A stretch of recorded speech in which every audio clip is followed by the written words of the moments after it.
Are you ready for the email questions? Let's go for it.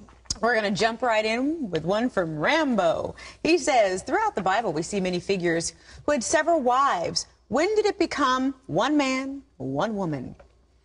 Actually, I think it did at Genesis. You know, for this cause shall a man leave his mother and father and cleave to his wife, and the twain shall become one flesh. And Jesus said, what God has drawn together, let that man put asunder. I don't know. Polygamy was certainly accepted among the wealthier people, certainly the kings. Maybe that was a sign of the fact that they were kings. You know, they made alliances, and marriage was less of a romantic thing than it was. I was reading about Solomon. He said he married the daughter of Pharaoh. Well, that was an alliance between Israel and Pharaoh, and they sealed it by saying, okay, you can have one of my daughters.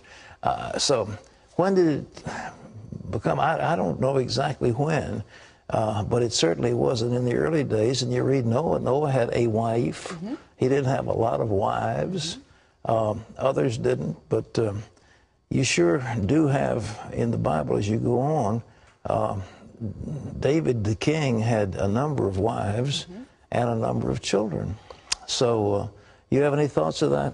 I don't. I only have jokes in my head. No, don't tell them. What's the next question? All right, Jason asked, I am a Christian, but I struggle with stealing and pornography. I know it's wrong. How can God help me quit? You've got to face this thing, and you face it, it's sin, and face it, if I keep it up, I'm going to hell. You begin to realize you can't do that and say, I love God. If you don't do it, God's going to punish you, and it will hurt. It will be built in. You'll wind up in prison, and that will not be good, or you will ruin your life, and that will not be good. God has gotten rules where we can be happy. He wants us to be happy. And if we break those rules, they have built in them their own punishment. So if we violate God's rules, it will hurt us. So how can you quit? Get real. Come on. What do you need? What do you want me to tell you how to stop it?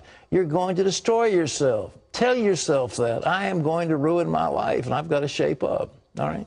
I think another part of it, too, What's Pat, the heart. You know, I think a lot of times, whether it's, you know, alcohol, drugs, pornography, stealing, whatever the manifestation is, what's the heart issue? What's the root issue behind it all? What is that void or that hurt that you're trying to console with these things? And then that's what you need to take to the Lord and say, Lord, this is my deep, dark issue. Will you go in, fill that place, love me, heal me, restore me? Because then when the Lord fills you up, you won't need those other things. That sounds beautiful. But I think those porn guys, I don't think there's any deep, dark void that they just...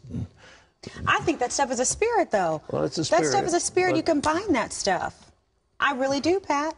Men have testosterone, and that caters to their lust, and it's not necessarily some deep, dark void. You've got to control your passions. All right, what's next? Okay, Beth wants to know, my husband and I are selling our house and moving. After we sell it, we will have enough money to be debt-free. Should we invest the money for retirement or pay off our current debts? What should we do?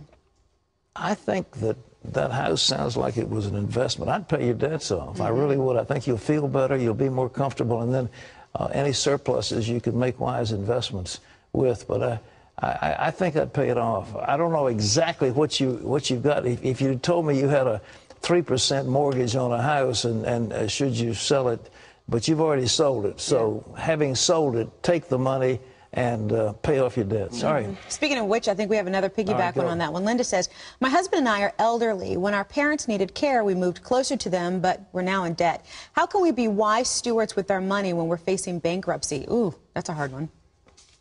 I don't understand exactly what happened to you. You moved closer to your parents to look after them, and now you're in debt and you're facing bankruptcy. Yeah. The biggest thing about finances is you don't spend more money than you take in. And you need to have a budget. You need to be honest about where you're spending your money. I just don't believe maybe you're as close to bankruptcy as you think. Ask God to show you ways of getting more money, getting out of it, paying off what you've got, realizing assets that you may not be aware of. But if you have to, I mean, there's nothing wrong necessarily with bankruptcy. I mean, the laws are set there to get people out of debt and to give them a fresh start. But it isn't easy. So chapter 7 is cheap. I mean, you clean up, but you lose everything you've got. So anyhow, all right, one more question. Oh, I thought, you want to try one more? Yeah, one more. Let's try one more. It says, Ann says, how should a Christian defend themselves when people are spreading untrue rumors about them?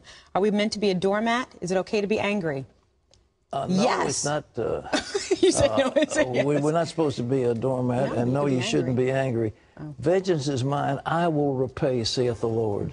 Put it in his hands and let him do it, and he will defend you. And the Bible says, no weapon formed against you shall prosper. That's the promise God will give you. So you serve. When a man's ways please the Lord, he makes even his enemies be at peace with him. Please the Lord. That's your focus.